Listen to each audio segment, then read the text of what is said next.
Students, welcome to my YouTube channel सेवी physics. आज हमारा जो टॉपिक है वो हम डेरिवेशन समझेंगे। जो हमारे पास कॉन्वेक्स स्फेरिकल लेंस होता है और जो कॉनकेव स्फेरिकल लेंस होता है उनके लिए, या फिर इसको लेंस फॉर्मूला भी बोलते हैं। तो यहां पर रिफ्रैक्शन होगा, ठीक है, रिफ्रैक्शन ऑफ लाइट होगा। तो रे क्या करेगी, रेयरर मीडियम से डेंसर में जाएगी इसमें। तो एक बार पहले मैं इसमें लैंग्वेज पढ़ देता हूं इसकी। Consider a convex refracting surface AB with refractive index N2 and radius of curvature capital R। तो एक क्या ले लेंगे हम, ऐसे रिफ्रैक्टिंग सरफेस ले लेंगे AB, ठीक है। रिफ्रैक्टिव इंडेक्स इसका N2 है इस सरफेस का, और इसकी जो रेडियस ऑफ कर्वेचर है वो कैपिटल R है। बात समझो यहां पे कि ये जो हमने लिया है कॉन्वेक्स स्फेरिकल लेंस या स्फेरिकल कॉन्वेक्स लेंस, ये क्या है, ये ग्लास का बना हुआ है, कांच का बना हुआ है ये, जिसको हम डेंसर मीडियम भी बोलते हैं, और इसका रिफ्रैक्टिव इंडेक्स N2 है। इसमें एक सेंटर ले लेंगे क्योंकि यहां पर कर्व शेप आ रही है। कॉन्वेक्स जो लेंस होता है उसमें कर्व शेप बाहर की तरफ को होती है, तो इसे बाहर की तरफ को कॉन्वेक्स लेंस में कर्व शेप है, जिसकी वजह से हम इसमें सेंटर ऑफ कर्वेचर ले लेंगे, और उससे पोल तक की जो डिस्टेंस है वो radius of curvature capital R ले लेंगे, ठीक है। इसके बाद इसमें आगे इन्होंने क्या कहा है, late A point object O is kept on the principal axis of the surface in A rare medium of refractive index N1। तो यहां पर एक ले लेंगे पॉइंट ऑब्जेक्ट O, ये रेयरर मीडियम में ले लेंगे एयर में, ठीक है, जिसको हमने N1 नाम दिया, ठीक है। देखो यहां पर एक नॉर्मल भी लिया हमने, जो रेडियस होती है वो कर्व शेप पे या सर्किल पे परपेंडिकुलर होती है हमेशा, तो इसलिए उसके परपेंडिकुलर होने की वजह से हमने रेडियस को आगे तक बढ़ा दिया, उसी को ही हमने नॉर्मल बोल दिया 90 डिग्री पे, ठीक है। 90 डिग्री पे होना या परपेंडिकुलर होना या नॉर्मल होना एक ही बात है। यहां पर इस तरह से नॉर्मल आ गया। अब इसमें आगे समझ लेते हैं, the raise of light emerging from O are shown in figure. तो देखो O से दो रे निकल रही, एक रे ऊपर को जा रही है इस तरह से, एक नीचे को जा रही है ऐसे। एक तो प्रिंसिपल एक्सिस है, ये प्रिंसिपल एक्सिस के पैरेलल जा रही, और एक जा रही ऊपर को इस तरह से, ठीक है। और जब ये टकरा रही है दोनों जाके आपस में या क्रॉस कर रही है, तो इनके क्रॉस करने से इमेज I बन रही है, ठीक है। The raise ON and OP meet at I after refraction. तो ON और OP जो रे हैं वो रिफ्रैक्शन के बाद I पे मिल रही, ठीक है। इसके बाद दस a real image of O is formed eight I। तो एक रियल इमेज O की I पर बनती है। अब इसमें आगे समझ लो आप, दो रे मिल गई, दो रे के मिलने से क्या बन गई, इमेज फॉर्मेशन I हो गया। अब इसमें आगे समझ लो हमने क्या किया इसमें, कि ये जो है हमारे पास ऑब्जेक्ट, इस तक की डिस्टेंस U, इमेज I तक की डिस्टेंस V, और C तक की डिस्टेंस कैपिटल R ले ली। इसमें और क्या किया हमने, N जो ले लिया यहां पर पॉइंट, इससे परपेंडिकुलर N ड्रॉप कर लिया H हाइट पे। देखिए यहां पे हुआ क्या, जब रे एयर से ग्लास में गई, रेयरर मीडियम से डेंसर मीडियम में गई, तो वो बेंड टुवर्ड्स नॉर्मल हो गई, नॉर्मल की तरफ मुड़ गई। देखो रे सीधी गई इस तरह से, और अब मीडियम चेंज हो रहा है N पॉइंट पे, तो ये सीधे ना जाके ये क्या होगी, बेंड टुवर्ड्स नॉर्मल, ऐसे मुड़ के गई, ठीक है। और प्रिंसिपल एक्सिस के जो पैरेलल है वो सीधी चली गई ऐसे, I पे जाके दोनों रे मिल गई। अब इसमें क्या करेंगे, देखिए डेरिवेशन निकालने के लिए इसमें एंगल को कंसीडर कर लेंगे। देखिए जैसे यहां पर आने वाली रे जो नॉर्मल से एंगल बना रही वो एंगल ऑफ इंसिडेंस I, जाने वाली रे जो नॉर्मल से एंगल बना रही एंगल ऑफ रिफ्रैक्शन R। तो ये I है वो R है। अब इसमें आगे एंगल्स को कंसीडर कर लो, ये एंगल अल्फा है, ये एंगल बीटा है, और ये एंगल गामा है। अल्फा, बीटा एंड गामा, इस तरह से ले लेंगे इसको। सबसे पहले आप क्या करो, इस डेरिवेशन में स्नेल्स लॉ लगाओ, by Snell's law. Snell's law से। ठीक है, तो स्नेल्स लॉ क्या होता है हमारे पास, n equals to sign I upon sine are. n को 1 and 2 लिख लेंगे, n को 1 and 2 लिख लिया, तो 1 and 2 इक्वल्स टू साइन आई को आई लिख लो और साइन आर को आर। ये कैसे किया, for small angle, small angle के लिए जब वैल्यू बहुत छोटी है, स्मॉल है एंगल, तो हम वहां से साइन हटा देते हैं उसमें। तो साइन को यहां पे हटा दो, इसमें रीजन लिख दो, because sine I approximately I and sine R approximately R. क्यों, for small angle, small angle के लिए, स्मॉल एंगल्स। ठीक है, एक काम और करो आप, इसमें 1 and 2 को क्या लिख लो, n2 अपॉन n1 लिख लो फॉर्मूले से। तो इसको n2 अपॉन n1 लिख लो, i अपॉन r। ठीक है, क्रॉस मल्टीप्लाई कर लो, क्रॉस मल्टीप्लाई कर लो इस तरह से। तो n2 की स्मॉल r में और n1 की स्मॉल i में, ऐसा कर ली क्रॉस मल्टीप्लाई। इसको इक्वेशन 1 मान के छोड़ दो यहीं पे ही, तो पहली इक्वेशन बन गई हमारी स्नेल्स लॉ से। तो ये ध्यान रखना है कि इस डेरिवेशन की स्टार्टिंग कहां से की हमने, स्नेल्स लॉ से की। अब इससे आगे बढ़ते हैं। अब एक बात समझ लो, मैथ्स में एक रूल है कि एक्सटर्नल एंगल जो होता है वो किसके इक्वल होता है, सम ऑफ इंटरनल एंगल्स। तो एक रूल लगाएंगे यहां पर, external angle equals to some of internal angles. ठीक है, तो external angle sum of internal angles के इक्वल होगा। ये देखो डायग्राम देख लो अब ध्यान से। तो यहां पे देखो ट्राइंगल ये वाला NOC, तो सबसे पहले एक ट्राइंगल ले लिया हमने, इन ट्राइंगल NOC। NOC में ये I तो एक्सटर्नल एंगल है और अल्फा और बीटा क्या है, इंटरनल एंगल है। तो I इक्वल्स टू किसके इक्वल आ जाएगा, alpha plus beta, equation number 2। ठीक है, सेम एज एक और हम ट्राइंगल ले रहे हैं यहां पर, ट्राइंगल ले लो NI और C, NIC। ठीक है, कौन सा, NIC। तो इन ट्राइंगल NIC में देखो यहां पर एक्सटर्नल एंगल बीटा है, ये बाहर है, और अंदर वाले एंगल क्या है, R और गामा। तो दोनों का सम कर दो वहां पे। ठीक है, तो external angle equals to some of internal angles. तो बीटा इक्वल्स टू कितना आ जाएगा, R plus gamma, R equals to beta minus gamma, equation number 3। ठीक है, अब इनकी वैल्यू उठा के इक्वेशन 1 में रख दो। तो पुट द वैल्यू ऑफ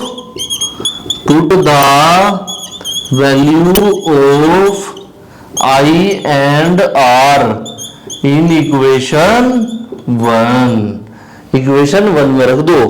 तो n2 इंटू आर की value beta minus gamma equals to n1 into I की वैल्यू अल्फा प्लस बीटा। ठीक है, इसको सोल्व कर लो। तो n2 की बीटा में मल्टीप्लाई n2 बीटा, n2 की गामा में n2 गामा, माइनस का साइन बीच में as it is, n1 alpha plus का sine as it is, n1 की बीटा में n1 बीटा। बीटा वाले को उधर ले आओ और ये इधर से गामा उधर ले जाओ, तो ये हो जाएगा कितना, n2 beta minus n1 beta equals to, इसको उधर ले जाओ, n2 gamma plus n1 alpha. कुछ कॉमन आ रहा है इसमें, कॉमन आ रहा है बीटा, तो बीटा को कॉमन ले लो, तो क्या बच गया, n2 minus n1 into beta equals to n2 gamma plus n1 alpha, equation number 4। देखो इक्वेशन 4 बन गई हमारे पास।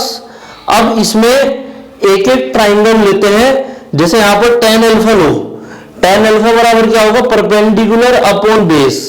तो इस वाले ट्राइंगल में tan अल्फा की क्या वैल्यू है, परपेंडिकुलर h अपॉन बेस कितना u, u को क्या लिख लेंगे माइनस u, क्योंकि लेफ्ट साइड है, लेफ्ट साइड वाले साइन निगेटिव और राइट वाले पॉजिटिव, ऊपर वाले पॉजिटिव और नीचे वाले निगेटिव। ठीक है, तो tan अल्फा बराबर h upon minus u coma, इसके बाद यहाँ पे tan बीटा लो यहाँ पे, तो यहाँ पर h अपॉन ये क्या है बेस इसका r है, तो प्लस में होगा क्योंकि राइट साइड है, तो tan बीटा बराबर h अपॉन r। ठीक है, प्लस को शो करने की जरूरत नहीं है यहाँ पर, इसका मतलब प्लस ही है अगर शो भी नहीं करेंगे तो। इसके बाद tan गामा बराबर h upon v, tan gamma बराबर h अपॉन v, तो v में भी इसी तरह से ये प्लस में है सेम क्योंकि राइट साइड है। For small angle, small angle के लिए, स्मॉल एंगल्स के लिए क्या करेंगे, tan अल्फा को अल्फा लिख लेंगे, tan बीटा को बीटा और tan गामा को गामा लिख लेंगे, तो tan अल्फा को अल्फा लिख लो h upon minus u, tan beta को बीटा h अपॉन r और tan गामा को गामा h अपॉन v। ठीक है, इन तीनों की वैल्यू उठा के इक्वेशन 4 में रख दो। Put the value of alpha comma beta and gamma in equation 4। ठीक है, तो यहां पर आ जाएगा n2 minus n1 into beta की value h upon r equals to n2 into gamma की value h upon v plus n1 into alpha की value h upon minus u। ठीक है, अब यहां से कुछ कॉमन आ रहा है, h कॉमन आ रहा है यहां से, तो n2 minus n1 upon r equals to h common आ गया। ठीक है, n2 अपॉन v माइनस ये माइनस हो गया n1 अपॉन u, और यहां पर भी एक h बाहर होगा ब्रैकेट से क्योंकि ये h बाहर है, तो यहां से ये वाला h से ये वाला h कैंसिल, ये आ गया n2 minus n1 upon r equals to n2 upon v minus n1 upon u। ठीक है, ये आंसर आ गया इसमें, हैंस प्रूव्ड।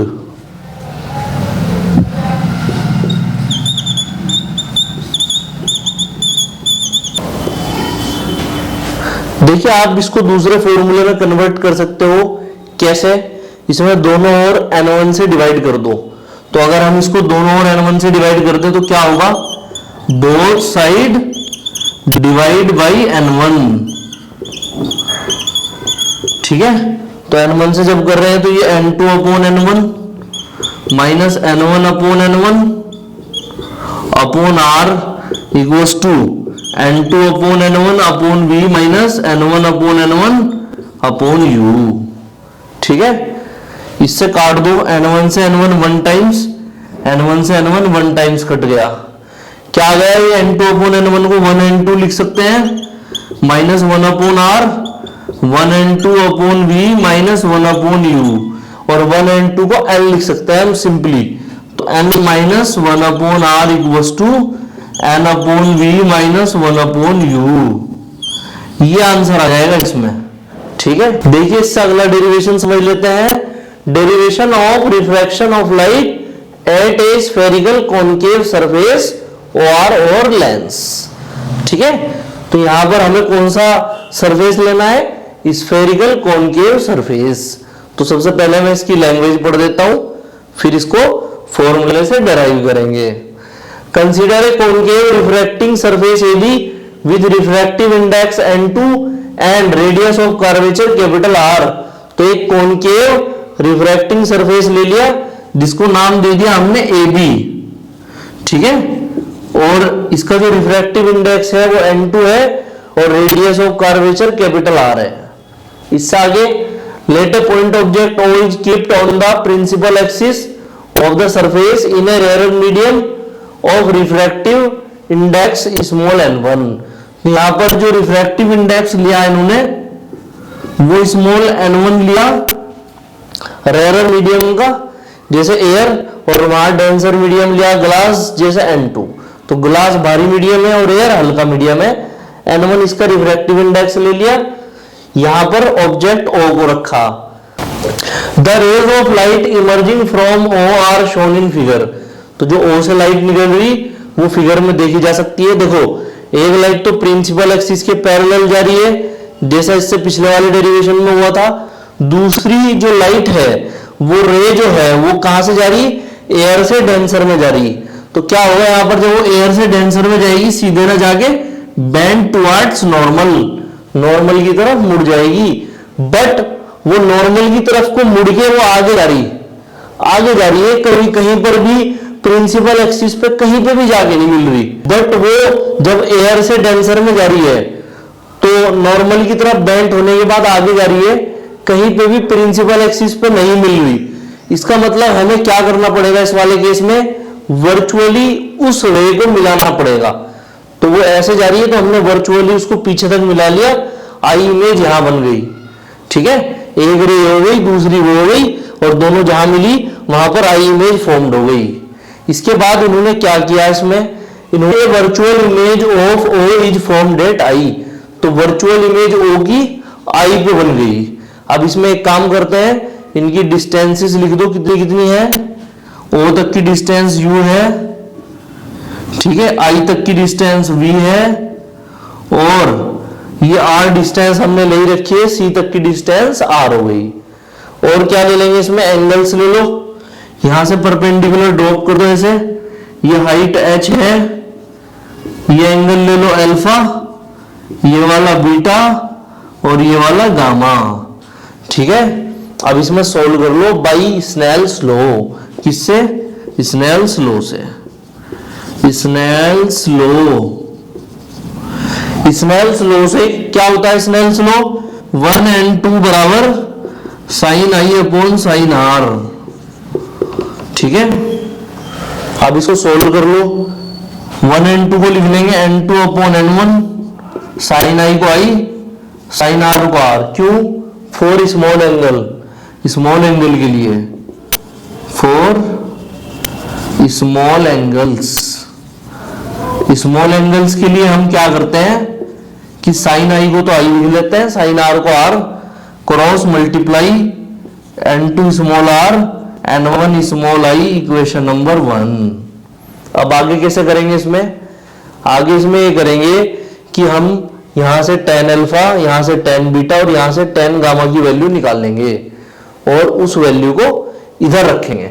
लेफ्ट साइड में है देखो, सब सारे नेगेटिव हैं जो डिस्टेंसेस हैं। तो यहां पर क्या कर लेते हैं इसको, tan अल्फा बराबर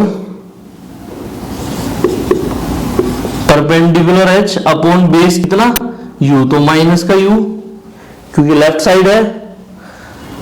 इसके बाद tan बीटा बराबर h अपॉन लेफ्ट साइड है तो माइनस का v, और tan गामा बराबर h अपॉन लेफ्ट साइड है तो माइनस का r। For small angles, small angles के लिए tan अल्फा को अल्फा लिख लेंगे, अल्फा बराबर h upon minus u। tan beta को बीटा लिख लेंगे, h upon minus v। tan gamma को गामा लिख लेंगे, h अपॉन माइनस r। इन तीनों वैल्यू को उठा के यहां पर रख देंगे स्नेल्स लॉ में। लेकिन उससे पहले एक काम करना है इसमें कि हमें आई और आर की वैल्यू निकाल लेनी है। आई और आर की वैल्यू कहां से निकलेगी, ट्राइंगल बना के। ये आने वाली रे ने एंगल ऑफ इंसिडेंस आई बनाया और जाने वाली रे ने एंगल ऑफ रिफ्रैक्शन आर बनाया।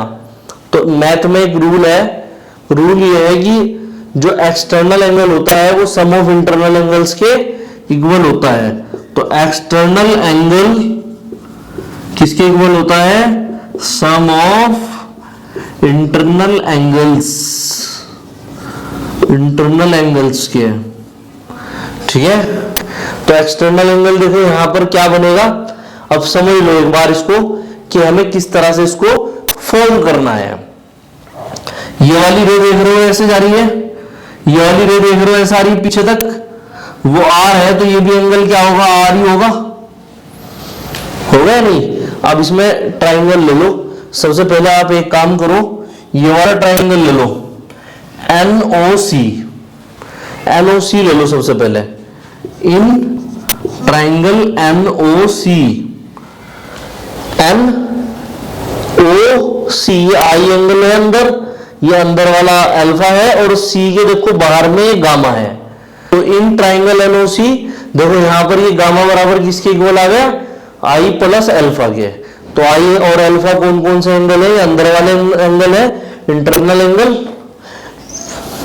तो यहां पर गामा किसके इक्वल आ गया, I प्लस अल्फा के, क्योंकि I और अल्फा जो है अंदर वाला एंगल है और गामा बाहर वाला एंगल है। तो गामा बराबर I प्लस अल्फा। ठीक है, ऐसे ही वो ट्राइंगल ले लो, इन ट्राइंगल NIC, ये N है, ये I है, ये C है। अब भी क्या होगा देखो इसमें, ये R और बीटा इंटरनल एंगल है और गामा एक्सटर्नल एंगल होगा। तो यहां पर क्या हो जाएगा, गामा बराबर R प्लस बीटा। तो यहां से भी आप क्या करो, इसके I की वैल्यू निकाल लो और यहां से R की निकाल लो। तो I बराबर यहां कितना, अल्फा इधर जाके गामा माइनस अल्फा। ठीक है, और यहां से आप R की निकाल लो, R बराबर गामा माइनस बीटा। ये दोनों वैल्यू आ गई इस तरह से। इन दोनों वैल्यू उठा के स्नेल्स रो में रख दो। तो यहां पर हम रख देंगे इनकी value, put the value of I and R in equation 1 में रख दो। तो ये आ जाएगा यहां पर हमारे पास N2 इंटू स्मॉल r कितना है, gamma minus beta equals N1 into I कितना है, गामा माइनस अल्फा। इसको सोल्व कर लेते हैं, अंदर मल्टीप्लाई कर लो, N2 की मल्टीप्लाई गामा में N2 गामा, N2 की बीटा में N2 beta, N1 gamma minus N1 alpha. ठीक है, इस N1 अल्फा को इधर ले आओ, नहीं N1 गामा को इधर ले आओ और जो N2 बीटा है उसको इधर ले जाओ। तो N1 गामा इधर ले आओ, N2 gamma minus N1 gamma बराबर माइनस N2 बीटा को उधर, N2 beta minus N1 alpha. ठीक है, कुछ कॉमन आ रहा है यहाँ पे। तो N2 into minus N1 into gamma equals to N2 beta minus N1 alpha. Equation number इसे डाल देंगे 2। ठीक है, यहां पे हमने गामा कॉमन ले लिया इसमें से। हम करो आप अल्फा बीटा और गामा की वैल्यू को उठा के इक्वेशन 2 में रख दो। तो यहां से हम क्या कर रहे हैं, put the value of alpha beta and gamma in equation 2। Equation 2 में रख दो आप इनकी वैल्यू उठा के।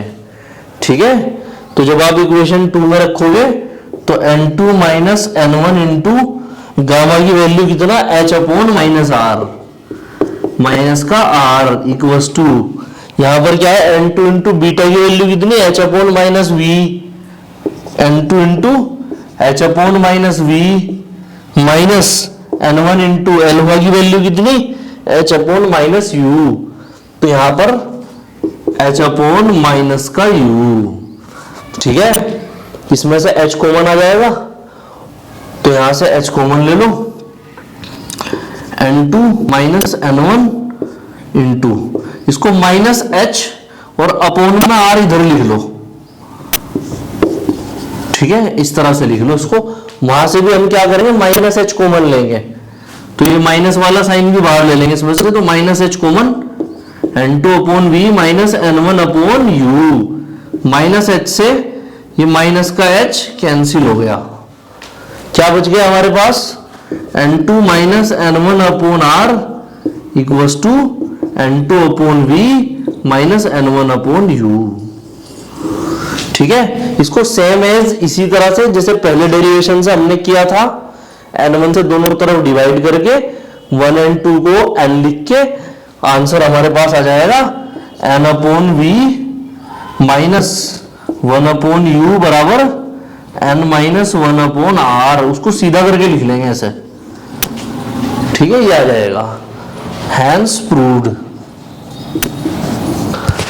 देखिए हमारा अगला टॉपिक है लेंस मेकर फॉर्मूला। पहले मैं आपको इसकी लैंग्वेज पढ़ देता हूं और इसका फिर डायग्राम समझ के इसका डेरिवेशन करेंगे। Suppose L is a thin lens the refractive index of the material of lens is n2 and it is placed in a medium of refractive index n1। तो यहां पर ये एक थिन लेंस है कैपिटल L और इसका refractive index n2 है, ये ग्लास का बना हुआ है और ये किस मीडियम में रखा हुआ है, n1 में। n1 मीडियम क्या है, एयर है। The optical centre of the lens is C and x dash x is principal axis. तो ऑप्टिकल सेंटर C है और x डैश x क्या है, इसकी प्रिंसिपल एक्सिस है। The radii of curvature of the surfaces of the lens are R1 and R2। तो दो surface है इसके, एक ये वाला है और एक ये वाला है, तो इनकी जो रेडियाई ऑफ कर्वेचर है वो कैपिटल R1 और कैपिटल R2 है and there poles are P1 और P2। P1 P2 इनके पोल्स है क्योंकि दोनों साइड से गोल है, बाई कॉन्वेक्स लेंस है ये, ठीक है। The thickness of lens is small t which is very small. और इसकी थिकनेस क्या है, स्मॉल t है जो कि बहुत ही स्मॉल, इसकी थिकनेस स्मॉल t है, ठीक है, जो कि बहुत ही स्मॉल है। और is a point object on the principal axis of the lens. और ओ क्या है, यहां पर पॉइंट ऑब्जेक्ट है प्रिंसिपल एक्सिस पर लेंस की। The distance of O from pole P1 is small u और इसकी डिस्टेंस स्मॉल u है P1 से। The first refracting surface forms the image of O eight I dash. जो पहला refracting surface है ये वाला, ये जो इमेज बनाता है वो I डैश बनाता है इसकी, ठीक है, एट ए distance V dash. V dash की डिस्टेंस पे है ये फ्रॉम P1 से। The image I dash acts as a virtual object for second surface. इस सेकंड सरफेस के लिए जो फर्स्ट सरफेस ने इमेज बनाई है I डैश, वो वर्चुअल ऑब्जेक्ट की तरह काम करती है, एक काल्पनिक ऑब्जेक्ट की तरह काम करती है, ठीक है, as a virtual object for second surface and after refraction at second surface the final image is formed eight I eight A distance V। और इससे रिफ्रैक्शन होने के बाद सेकंड सरफेस से फाइनल इमेज I बनती है एट ए distance V। ये I बन गई V डिस्टेंस पे। अब इसे आगे समझते हैं। इसमें हम जो हमने रिफ्रैक्शन का फॉर्मूला पढ़ा है वो लगाएंगे, उससे इसको सोल्व करेंगे। देखिए इसे सोल्व करने के लिए हम लेंस फॉर्मूला लगाएंगे जो हमने रिफ्रैक्शन के लिए पढ़ा है, रिफ्रैक्शन ऑफ स्फेरिकल सरफेस, वो कॉनकेव हो या कॉन्वेक्स हो, दोनों के लिए सेम फॉर्मूला हमने डिराइव किया है। तो वो लगा लेते हैं यहां पर। वो क्या है, n2 upon v minus n1 upon u equals to n2 minus n1 upon r। ये वो फॉर्मूला है, ठीक है। यह है lens formula for spherical surfaces, spherical surfaces के लिए। अब सबसे पहले इसमें क्या करते हैं हम, सबसे पहले ये देखते हैं कि फर्स्ट सरफेस पे रिफ्रैक्शन कैसे हुआ। तो रे कहां से गई, एयर से, एयर टू ग्लास, एयर से ग्लास में गई फर्स्ट सरफेस के लिए, फॉर फर्स्ट रिफ्रैक्टिंग सरफेस। अगर आप इसको मीडियम की फॉर्म में लिखोगे तो कैसे लिखोगे, कौन से मीडियम से कौन से में गई, N1 से N2 में, N1 से N2 में गई रे। तो इसके लिए क्या करेंगे हम, जब N1 से N2 में जाएगी तो यहां पर टर्म्स को चेंज कर देंगे। N2 अपॉन इमेज कहां पे बनेगी, I डैश पे बनेगी, V डैश की डिस्टेंस पे। तो इमेज बन रही है कहां पर, V डैश पे, minus N1 upon object U पे ही रखा है, ऑब्जेक्ट U पे ही रखा है, इमेज V डैश की डिस्टेंस पे बन रही है, equals to N2 minus N1 upon, और इसमें जो रेडियस ऑफ कर्वेचर है वो R1 लेंगे क्योंकि पोल P1 वाले सरफेस पे है, ये फर्स्ट सरफेस पे, तो यहां R1 लेंगे, इक्वेशन 1, ठीक है। तो यहां पर देखो P1 है ना, इसके लिए रेडियस ऑफ कर्वेचर R1 होगी, तो इसलिए हमने इसमें R1 ले लिया। ये पहला क्लियर हो गया। इसके बाद अब आगे बढ़ते हैं। अब ग्लास टू एयर, ग्लास से एयर में जारी रहे दूसरे रिफ्रैक्टिंग सरफेस के लिए, और N2 से N1 मीडियम में, ठीक है, for second refracting surface, refracting surface. तो सेकंड रिफ्रैक्टिंग सरफेस के लिए N2 से N1 में जा रही है, तो उसमें हम क्या करेंगे कि जो पहली इमेज बनी थी V डैश पे, ये वर्चुअल ऑब्जेक्ट का काम करेगी दूसरी इमेज के लिए या फाइनल इमेज के लिए। तो यहां पर क्या होगा कि ये N1 लेंगे और ऊपर मीडियम चेंज कर देंगे N1 अपॉन इमेज तो V पे ही बनेगी, इमेज तो फाइनल V पे बनेगी, इसमें माइनस यहां N2 कर देंगे, लेकिन वर्चुअल ऑब्जेक्ट की तरह जो काम करेगा वो क्या काम करेगा, वो V डैश काम करेगा, इक्वल्स टू यहां N1 माइनस N2 अपॉन में R2। ठीक है, R2 कर लेंगे, ये माइनस का बाहर ले लो उसमें से, तो हम इसको N1 upon V minus N2 upon V dash, और इसको माइनस बाहर लेके N2 minus N1 upon R2 ऐसे लिखो इक्वेशन नंबर 2। इन दोनों को ऐड कर देंगे, इक्वेशन 1 को और 2 को। तो ऐड इक्वेशन 1 एंड 2, लेफ्ट को लेफ्ट साइड ऐड कर दो, राइट को राइट साइड, तो ये लेफ्ट वाला हिस्सा लेफ्ट में, तो लेफ्ट वाला लेफ्ट में क्या जाएगा N2 upon V dash minus N1 upon U। ठीक है, प्लस कर देंगे किससे, N1 upon V minus N2 upon V dash equals to, right का राइट साइड ऐड कर दो आप, तो राइट में वहां पर क्या है N2 minus N1 upon R1। ठीक है, और प्लस यहां पर माइनस हो जाएगा minus N2 minus N1 upon R2। तो मैं एक काम करता हूं, ये माइनस और प्लस की मल्टीप्लाई यहां माइनस लिख देता हूं ऐसे।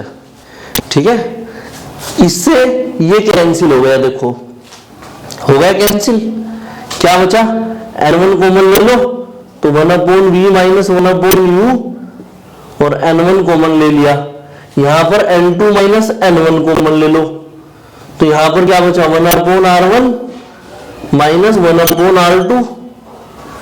इसमें आप दोनों और N1 से डिवाइड कर दो, तो यहां पर बोथ साइड डिवाइड बाई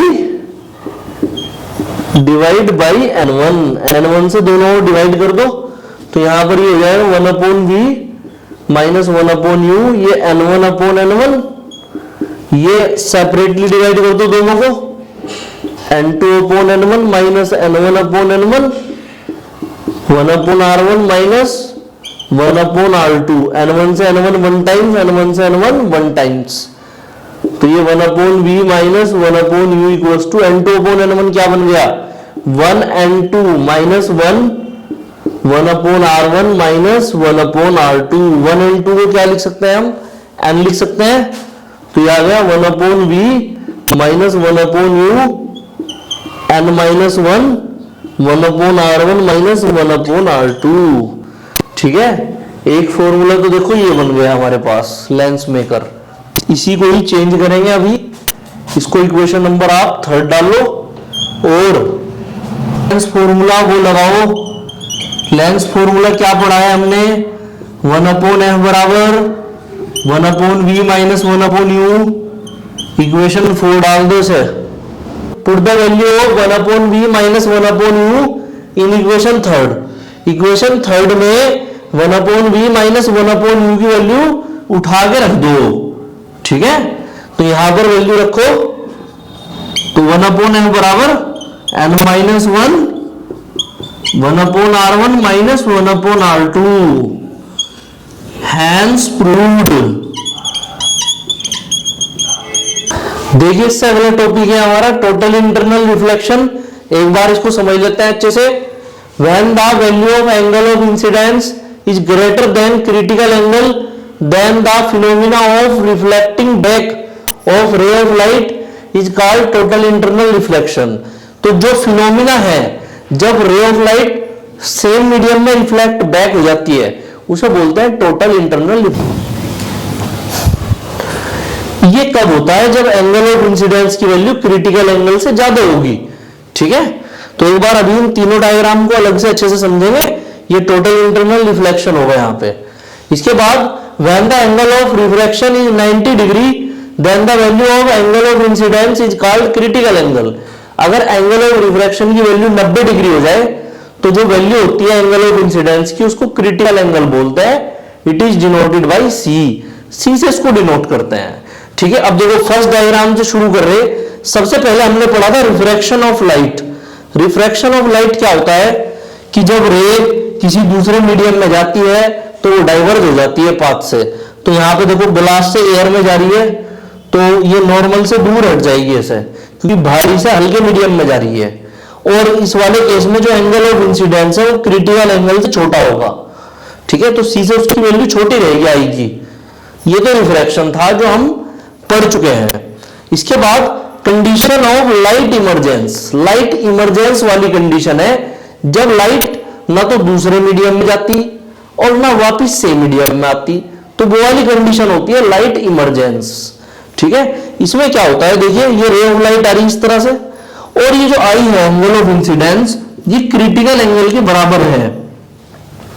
अगर आई की वैल्यू सी के बराबर हो तो उस वाली कंडीशन में लाइट रे इस तरह से पैरेलल इमरजेंस हो जाएगी, इस तरह से दोनों मीडियम के बीच से ऐसे चली जाएगी लाइट इमरजेंस। तो आई इक्वल्स टू सी कब होगा, जब आर की वैल्यू 90 डिग्री होगी। तो यहां पर जो एंगल बचेगा वो 90 डिग्री बचेगा।